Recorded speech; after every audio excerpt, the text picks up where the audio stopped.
I never thought I'd spend my daughter's wedding sitting alone beside the restroom, listening to her groom tell his friends that I was just the broke father who should have stayed home.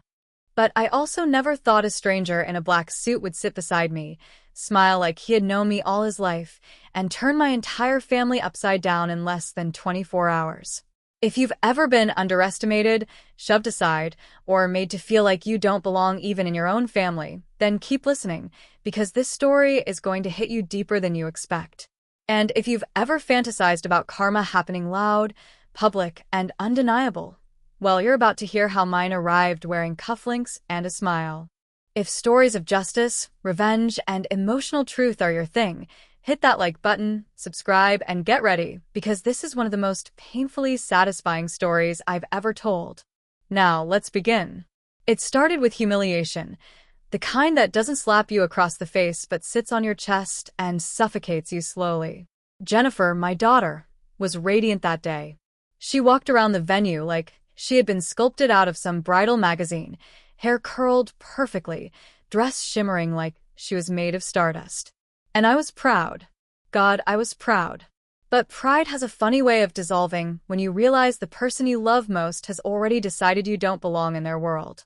I was seated next to the restroom, as far from the main hall as possible, not by accident, but by placement. The table was tucked behind an artificial plant and a storage closet. My name was handwritten on a card, as if done last minute. And as the music swelled and laughter filled the venue, I sat there, realizing no one was supposed to see me.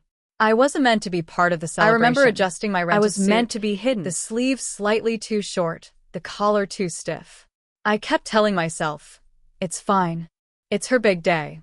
Don't make it about you. But then, while I was staring into my untouched glass of water, I heard the groom, my future son-in-law, laughing loudly with his groomsmen on the other side of the wall. Her dad, he said, his voice dripping with mockery. Please. The man can barely pay for his own groceries. Jennifer told me to keep him out of the main hall. Didn't want him embarrassing her. The group exploded with laughter. I felt my ears burn, my chest tighten, and for a moment, I couldn't breathe. It wasn't the insult that hurt the most. It was the casualness, the utter ease with which he dismissed me. The way my daughter, my own flesh and blood, had told him to hide me like I was some shameful secret. Just when I thought the night couldn't get any worse, I saw him. The man in the black suit. He appeared out of nowhere, elegant, polished, carrying an air of quiet confidence. He sat beside me without asking, crossed his legs, and smiled as if he had been waiting for this exact moment. Rough crowd, huh? He said, glancing toward the hall. His voice was warm, familiar, almost nostalgic. Before I could respond, he added, follow my lead. Let's pretend we've known each other for years. I didn't understand. Not then, not immediately, but something in his tone made me listen. Within minutes, my son Michael spotted him and froze like he had seen a ghost. He rushed toward us, panic etched across his face. Dad, who is that? Did he talk to you? Did he say anything? His fear was palpable, almost frantic. And the man in black just sat there, calm as a still lake. Relax, Michael, he whispered. If your family has nothing to hide, then you have nothing to worry about. Those words weren't the weight of that moment. We have to go back to the day before the wedding, to the moment Jennifer pulled up to my house in her brand new car, windows tinted, music blasting, sunglasses on like she was some celebrity making a brief charity appearance. She didn't hug me, didn't smile. She didn't even get out of the car. She simply rolled down the window and said, Dad, don't do anything weird at the wedding. Michael told me you've been sensitive lately. Sensitive. That word hit harder than any insult. As if emotions were a weakness. As if caring was embarrassing. I tried to speak, but she cut me off. Just don't ruin this day for me. Please. And then she drove away, leaving dust and silence behind her. I stood there on the driveway, watching the sun reflect off her car until she disappeared. For the first time, I felt something I had never felt toward my own daughter, distance. A cold, unfamiliar kind of distance. After the wedding ended, after the humiliation, the whispers, the forced smiles, I walked home alone, still in the rented suit, the smell of cheap cologne clinging to me. Couples around me laughed, posed for photos, held hands. And I felt like a ghost drifting through life. When I got home, I placed the suit carefully on the hanger, thinking about the cost, not just the money, but the emotional price of pretending everything was fine. I sat on the couch in silence, the weight of the night pressing on me. And then my phone rang. Michael. His voice sharp. Accusatory. Jennifer said you were acting weird. Did you say something to her? Did you try to sabotage the wedding? I froze. Sabotage. I whispered. Michael, all I did was sit by the restroom. But he didn't care. He kept going. Your pride is unbelievable. You always make everything about you. Pride. Another weaponized word. He had no idea, none, what I'd overheard. None of them did. But soon they would. Now, let's go back to that moment at the wedding. The groom's mocking, the stranger sitting beside me, the tension coiling like a storm waiting to break. The man in black leaned toward me and whispered, "Tell me something. Did you know what your children were planning?" My heart dropped. Planning? What planning? He didn't answer. Instead, he glanced toward the main hall where Jennifer stood smiling for photographs like everything was perfect. Families are interesting, he said softly. They love to hide things. Especially from the one person they think won't fight back. His words felt like needles pricking at old wounds. Before I could ask more, he stood up, buttoned his jacket, and walked away, disappearing into the crowd like smoke. But he wasn't gone. Not truly. He had planted something in me, suspicion, awareness, a spark. The next morning, everything unfolded like a curtain being ripped open. My son Michael showed up at my house, not angry this time, but terrified. His hands shook. His eyes darted around like he expected someone to jump out from behind the furniture. "Dad," he whispered, "he knows." "Who knows what?" I asked. Michael swallowed hard. "The man from the wedding." He's not just some guest. Dad, there are things Jennifer didn't tell you. Things about the money. About the business. About Mom's inheritance." My blood ran cold. "Michael," I said slowly, "what did you and your sister do?" He broke. "Right there, in my living room. We thought you didn't need to know. We thought you'd just stay in your lane." The man in black, Dad, he's the one who's been investigating the company Jennifer merged with. He recognized me. He recognized her. If he connects everything, he didn't finish. He didn't have to.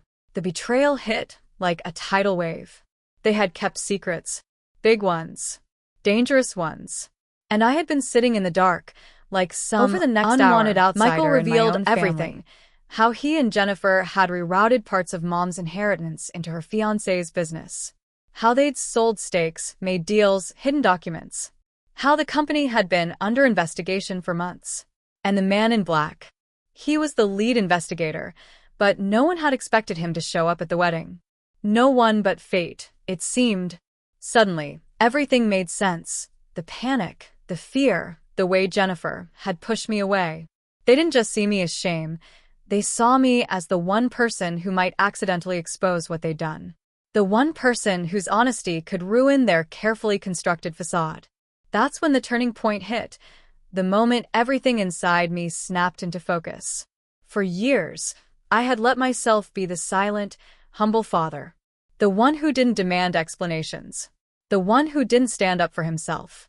But not anymore. Not after learning how little they valued me. Not after realizing how deep their betrayal went. Over the next 2 weeks, I did something no one expected. I reached out to the man in the black suit. He already knew who I was. Already knew what I had been kept out of. "Are you ready to talk?" he asked. And for the first time in a long time, I said, yes. Together, we began to unravel everything. The financial inconsistencies, the unauthorized transfers, the forged permissions, the questionable merger. He wasn't after me. He was after the truth. And I became the key witness. The missing puzzle piece. Everything that happened after the investigation began would change not only my family but the way I saw myself forever. For weeks, Jennifer avoided everyone.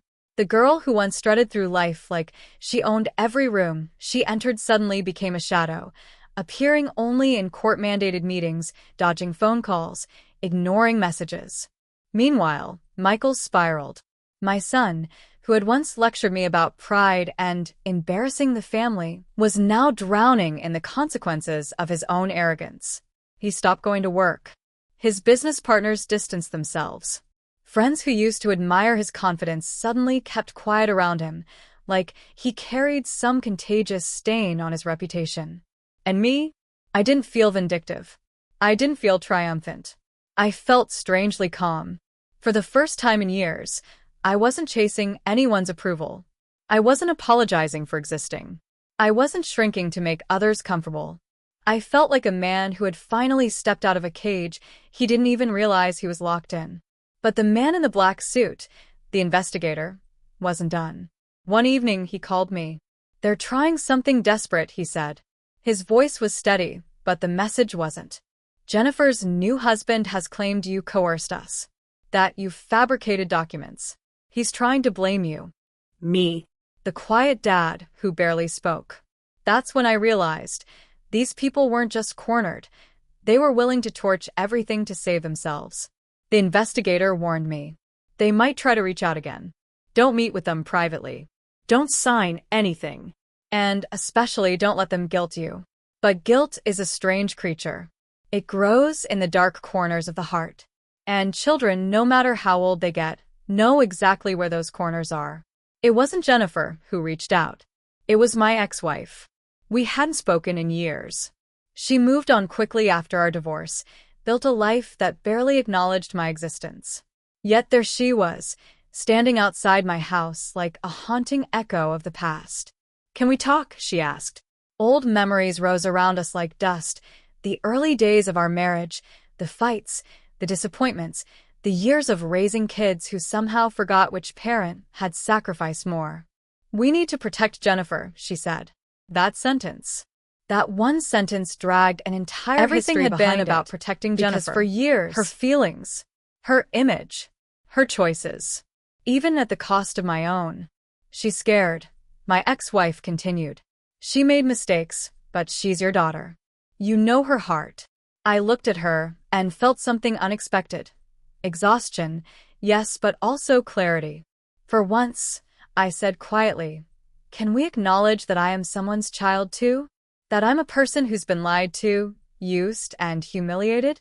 I didn't choose any of this. I didn't ruin her life. I didn't ask for revenge." She flinched at that word, revenge, as if it was dirty.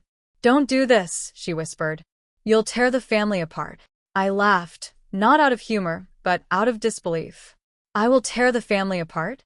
They hid money. They committed fraud. They used my dead wife's inheritance as a bargaining chip. And you want me to keep quiet so Jennifer doesn't feel consequences? My ex-wife tried to speak, but I stopped her. I was silent for too long. Not anymore. She left without another word. But Jennifer heard about that conversation. And finally she snapped. 2 days later, she came to my house. No makeup. No perfect hair. No luxury clothes. She looked like a child again. Lost, trembling, standing on the edge of a cliff she had built with her own choices. "Dad," she whispered. "Please, please stop this. I'm begging you." There it was. The thing I had thought would heal something in me. But it didn't. Because her tears weren't for what she had done. They were for what she feared losing. "Jennifer," I said gently, "when was the last time you asked me anything without wanting something in return?" She didn't answer. "Do you know what it felt like?" I continued. "To sit by a restroom at your wedding? To hear your husband call me worthless? To watch you walk past me like I was a stranger? You didn't lose me because of the investigation. You lost me long before that." She broke.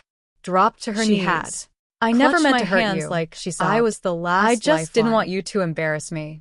And there it was, the truth. Not love. Not regret. Embarrassment. She was ashamed of me. Ashamed of the father who had raised her. Ashamed of the man who had worked double shifts to keep her fed. Ashamed of the person she thought wasn't worthy of her new, polished life. I felt something inside me close, gently but firmly. "Stand up, Jennifer." She did. And for the first time, I wasn't speaking as her father. I was speaking as a man who finally understood his worth. "I'm not stopping the investigation," I said. "Not because I want to hurt you, but because it's the truth. And the truth doesn't disappear just because it's inconvenient." She stepped back like I had struck her. "I hope one day," I added, "you understand the difference between pride and dignity. Pride hides mistakes. Dignity admits them." That was the last conversation we had for months. The investigation moved forward. The groom faced charges. Michael reached a plea deal. Jennifer avoided prison but not accountability. She lost her financial stake, lost her social standing, lost the shield of being the golden child. But none of that was the victory. The victory came months later when I walked into a small bakery, one I used to take Jennifer to when she was little, and the owner smiled at me and said, "It's good to see you again. You look happier." And I realized I was. Not because my children suffered, not because karma did its work, but because I had finally reclaimed something I didn't know I had lost. Myself. This wasn't a story about destroying family. It was a story about no longer letting family destroy me. And as I stood there staring at the security footage Kevin had pulled up, my son, my own flesh and blood, walking into the office on the night he died, looking exhausted, stressed, clutching his chest, I felt my heart collapse as if fighting something inside him. The timestamp was just 2 hours before he collapsed at home. 2 hours before Sarah claimed she found him unresponsive. 2 hours before she called no ambulance, no doctor. Only a neighbor whose statement didn't match her story at all. My son looked frightened in that last recording, not sick. Frightened. He kept looking over his shoulder like someone was watching, like someone was pressuring him. And when the footage shifted to the parking lot camera, there she was, Sarah, standing by her car, staring directly at the office door, clutching her phone, pacing like she was timing something. Kevin paused the screen, zoomed in on her face. "I didn't want to believe this," he whispered. But she was waiting right there, watching him break. A chill ran through me, a coldness I can't describe. Because in that moment, everything, every detail, every strange inconsistency Sarah had made us swallow, every clipped answer, every rushed signature, every tearless cry, it all began to form a shape. A shape I didn't want to see, but could no longer escape. And suddenly, Kevin turned to me, voice low, trembling with a mixture of rage and terror. "She's not grieving. She's cleaning up." The air in that office felt heavier, suffocating. I looked at my son's last minutes over and over, each replay stabbing deeper. His hands shaking, his breathing shallow. He tried to call someone twice, but the calls failed. And then, when he exited the office, Sarah followed him just 20 seconds later. Not once did she go inside to check on him. Not once did she help him carry his bag. She just followed, like a shadow, like a hunter. And when Kevin pulled up the phone records, the sound of my pulse drowned everything else. 5 calls from my son to Sarah that night. None answered.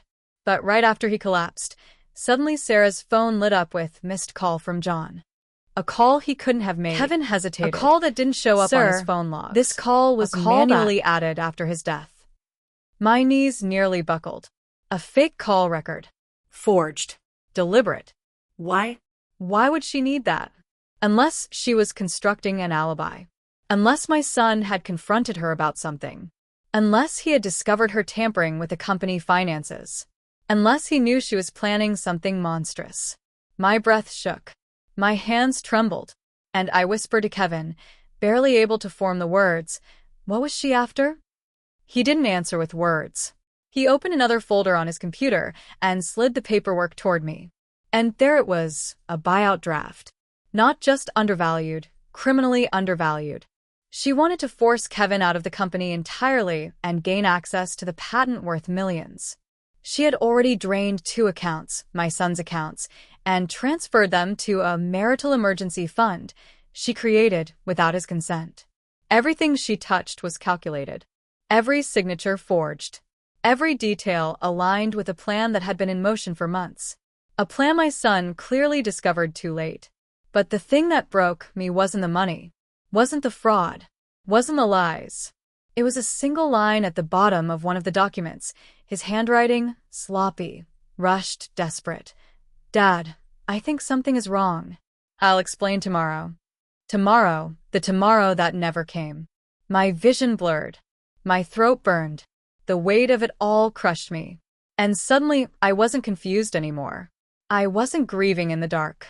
The truth was clawing its way out. Sarah wasn't a widow mourning her husband's death. She was a woman waiting for a jackpot to mature. And my boy had died with fear in his eyes. The office door slammed open. Kevin's assistant rushing in, pale, panicked, trembling. "She's here." For a second, the world froze. Sarah. At the building. At this hour. At this place. She's demanding access to the server room. And then the assistant She brought someone with her. My heartbeat roared like thunder. This wasn't grief. This wasn't chance. This wasn't a widow tying loose ends. This was a woman trying to destroy evidence. Trying to erase the last trace of my son's truth.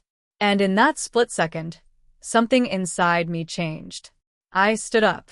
My grief sharpened into resolve. My heartbreak turned into armor. And a cold, steady voice rose from within me, a voice I didn't recognize but knew I needed. "She's not taking anything else." The revenge wasn't loud. It wasn't dramatic. It was quiet, precise, surgical. And when the investigation officially opened, Jennifer's world began to crack. The groom's business got audited. Assets froze. Michael received a subpoena. And my daughter, my once-loved daughter, realized that the man she had hidden at her wedding was now the reason her carefully curated life was collapsing. She called me, Screamed at me, cried, begged. "Dad, please tell them you're mistaken. Say you were confused." But I wasn't confused. Not anymore. "You hid me," I said quietly, "because you thought I was nothing. And that was your mistake." The final blow came when the groom's company was suspended pending review. The wedding contract exposed financial fraud, and the stranger in black, the quiet force of karma, delivered the final verdict. Jennifer showed up at my doorstep, mascara smeared, the illusion of perfection gone. "Why?" she whispered. And for the first time in my life, I didn't feel small. I didn't feel ashamed. I felt free. Because, I said softly, "You taught me that my silence was the reason you thought you could walk over me. Not anymore." Her face crumpled. And for the first time, she realized who she had truly lost. Sometimes, the people we love the most are the ones who expect us to stay silent, to stay small, to stay hidden. But there comes a moment when standing up for yourself isn't revenge, it's survival. And karma doesn't come quietly. Sometimes it wears a black suit. If this story hit you the way it hit me while telling it, smash that like button, subscribe for more, and tell me in the comments, what's the biggest betrayal you ever uncovered? Until next time, stay strong, stay aware, and never underestimate the quiet ones. The hallway outside Kevin's office felt like a war zone waiting for the first shot. Every footstep echoed too loud. Every breath felt too thin, and every instinct inside me screamed that we were standing inches away from something dangerous, something calculated, something that had been hiding in plain sight for far too long. Kevin stepped toward the window blinds and tilted them just enough for us to see the lobby below.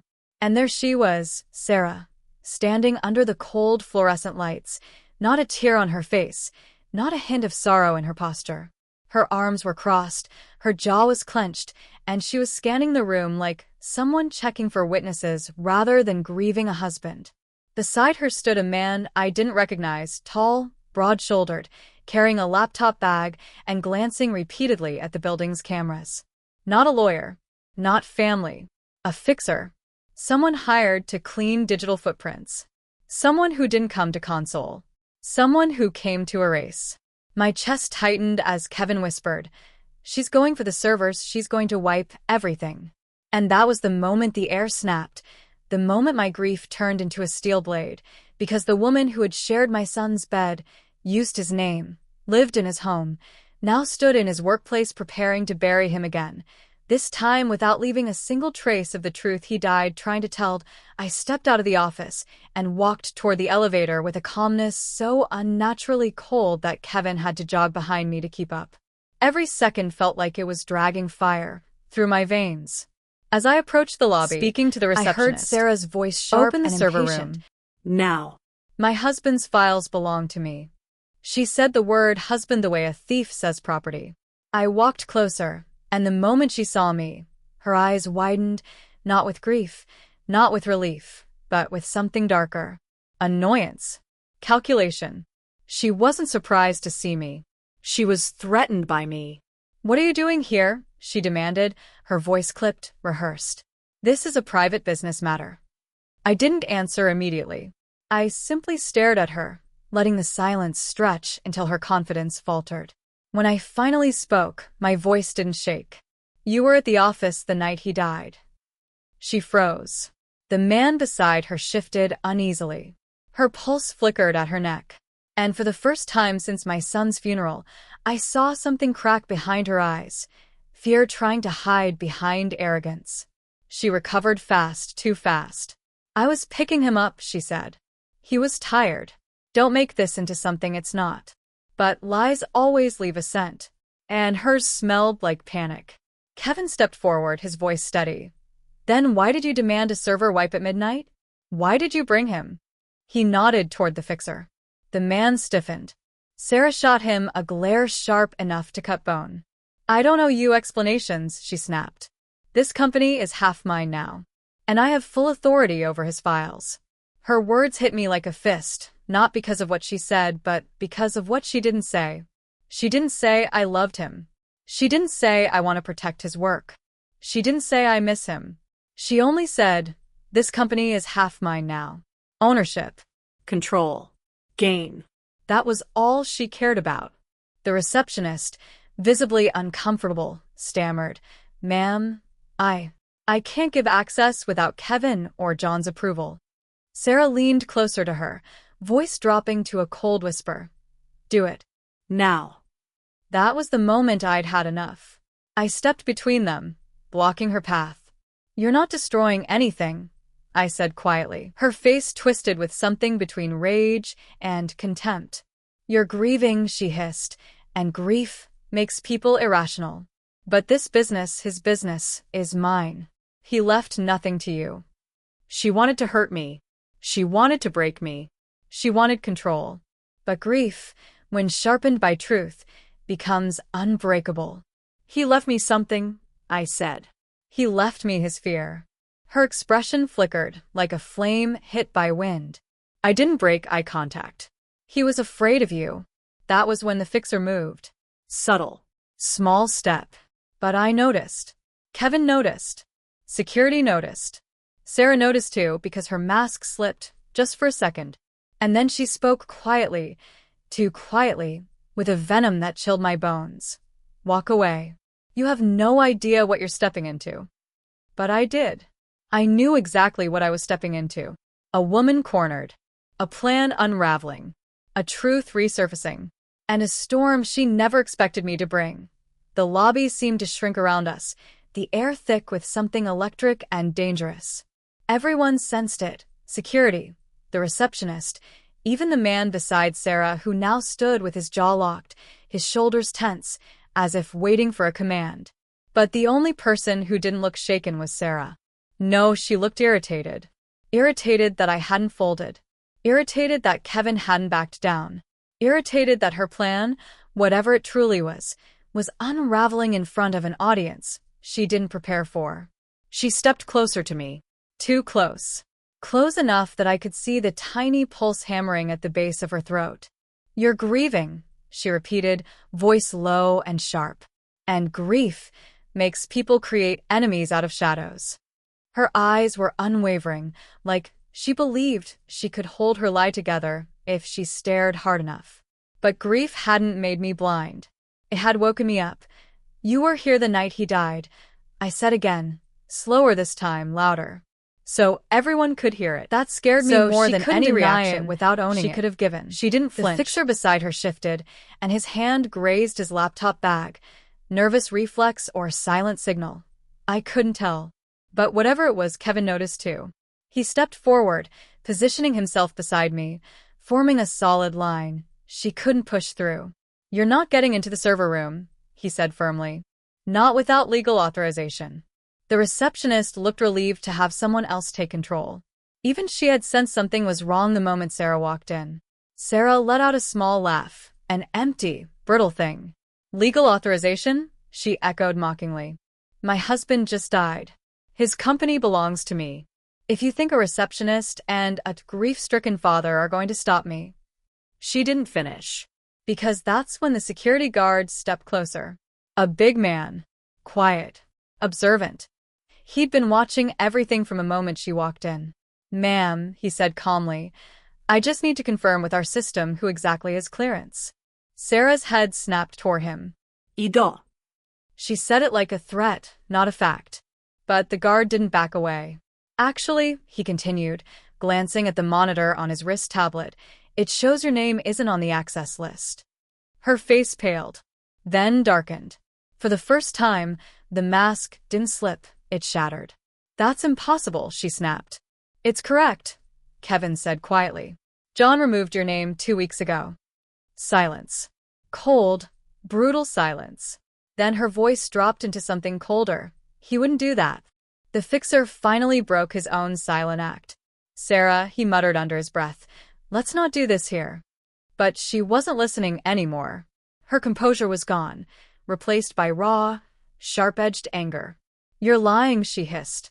"Both of you." She pointed at Kevin. "You hated that I kept John accountable. You're trying to sabotage me."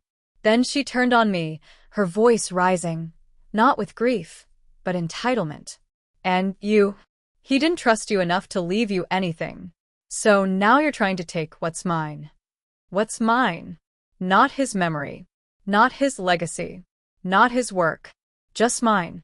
I felt something inside me, something heavy and exhausted and grieving, crack open into a quiet, controlled fire.